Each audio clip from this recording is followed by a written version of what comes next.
సర్వము కంటే ఉన్నతమైనది, నిర్గుణ అయి కూడా సగుణ రూపము కలిగి ఉన్నది, ఎవరితోనూ సంగము లేక జీవులకు నిస్సంగత్వమును ప్రసాదించున్నది అయిన జగన్మాత లలితాంబికను వివరించే దివ్య స్తోత్రరాజమైన శ్రీ లలితాత్రి సతీ నామార్థములు 82వ భాగము.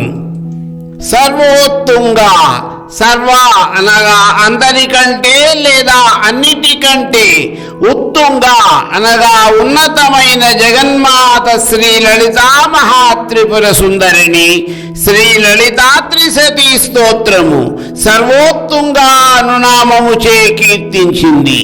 కార్యము కంటే కారణము గొప్పది. సర్వ జగత్తు కార్యమైతే ఆ కార్యమునకు కారణమైనట్టిది పరమేశ్వరి. కావున సర్వ కారణమైనట్టి జగన్మాత సర్వము కంటే ఉత్తుంగమైనది లేదా ఉన్నతమైనది. అటువంటి మాతను ఛాందోగ్య ఉపనిషత్తు పాదోస్య విశ్వాభూతాని త్రిపాదస్యాం దివిః అనగా సర్వభూతములు పరబ్రహ్మము యొక్క అంశమాత్రములే. అటువంటి పరబ్రహ్మమునకు గల పాద చతుష్టయాత్మకమైన అవిద్యాపాదము, సువిద్యాపాదము, ఆనందపాదము, తురీయ పాదములలో అవిద్యాపాదము మాయాసబలిత పాదమైతే మిగిలిన 3 పాదములు శుద్ధ బోధానంద స్వరూపమైన అమృతమని మహానారాయణోపనిషత్తు వ్యాఖ్యానించగా 4 పాదములు కలిగిన గాయత్రీ మంత్రముచే వివరించబడిన పురుషుడు మహామహిమాత్ముడని, వానిలో కేవలము 25 భాగము సర్వభూతాత్మకమని, మిగిలిన 30 భాగము ఆ పురుషుని యొక్క అమృత స్వరూపమని ఛాందోగ్యోపనిషత్తు వివరించింది. అటువంటి ఉత్తమ పురుషుడు స్వాత్మయందే అవస్థితుడై ఉన్నాడు అని కూడా వివరించింది. ఇదే విషయమును పురుష సూక్తము ఏతావనస్య మహిమాదోజ్యాయాంశ్చ పౌరుషః పాదోయస్య విశ్వాభూతాని త్రిపాదస్యామృతం దివి అనగా పురుషుడు అన్ని గొప్పతనముల కంటే గొప్పవాడు. అతని ఒక భాగం ఈ దృశ్యమానమైన సమస్త విశ్వముగా మారింది, మరియు అతని 3 భాగాలు అమర్త్యమైన పరమాత్మలో ఉన్నాయి అని వివరించింది. కేవలము తనలోని ఒక భాగము చేతనే సమస్త విశ్వమును సృష్టించి మిగిలిన అమర్త్యలోకములన్నిటినీ తనలోనే కలిగి ఉన్న పరబ్రహ్మ స్వరూపమును శ్రీ లలితాత్రి సతీ స్తోత్రము సర్వోత్తుంగా అని కీర్తించుటలో అతిశయోక్తి ఏమున్నది? సంగహీన, అవయవత్వము, కారణత్వము, గుణత్వము ఈ 3 లేకుండుట సంగహీన అని శ్రీ లలితాత్రి సతీ స్తోత్రము కీర్తించిన శ్రీమాత యొక్క తత్వము. నిరాకార స్వరూపిణి అయిన మాతకు అవయవములు అంటూ ఏముంటాయి? ఈ సమస్త కార్యము అనబడే విశ్వమును సృష్టించుటకు తాను కారణరూపిణి అయినా అందుకు కేవలము నిమిత్త మాత్రముగానే సాక్షి రూపముగా ఉండే తల్లికి కారణత్వము అంటూ ఏముంటుంది? అదే విధముగా సత్వ రజస్తమో గుణములకు లోబడి ఈ సమస్త విశ్వమును సృష్టించిన పరమేశ్వరి తాను మాత్రము ఎటువంటి గుణములకు లోబడక నిర్గుణ స్వరూపిణిగానే ఉన్నది కదా. అందువలన పరమేశ్వరి సంగహీన అని కీర్తించబడినది.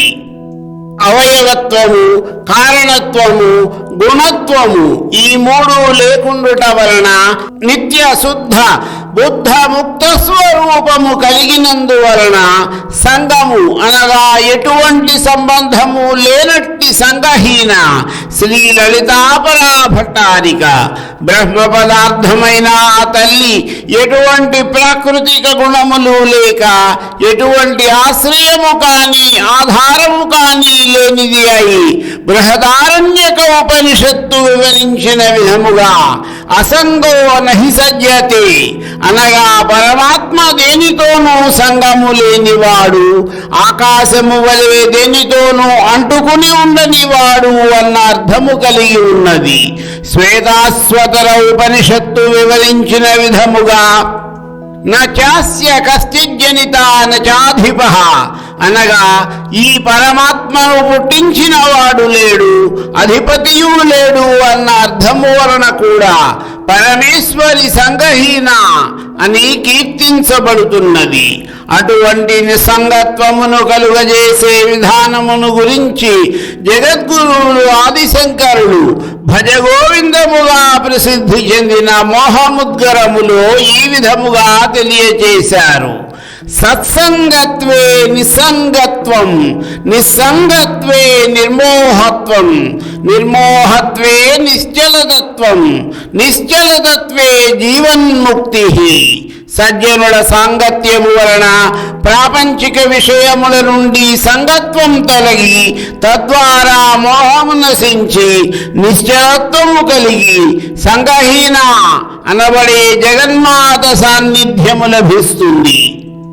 సగుణ పరమేశ్వరి లలితాపరా భట్టారిక నిర్గుణ స్వరూపిణి అయి కూడా సగుణాని శ్రీ లలితా త్రిశతీ స్తోత్రముచే కీర్తించబడినది. త్రిగుణములైన సత్వరజస్తమో గుణములతో కూడిన ఈ సమస్త విశ్వమును ఆ తల్లియే సృష్టించింది. నిర్గుణ స్వరూపమైన పరబ్రహ్మ స్వరూపము శుద్ధ సత్వ ప్రధానమైన మాయోపాధితో కూడుకుని ఉన్నప్పుడు అతడు సత్య కామత్వము, సత్య సంకల్పము మొదలైన గుణములతో కూడిన వాడు అవుతాడు.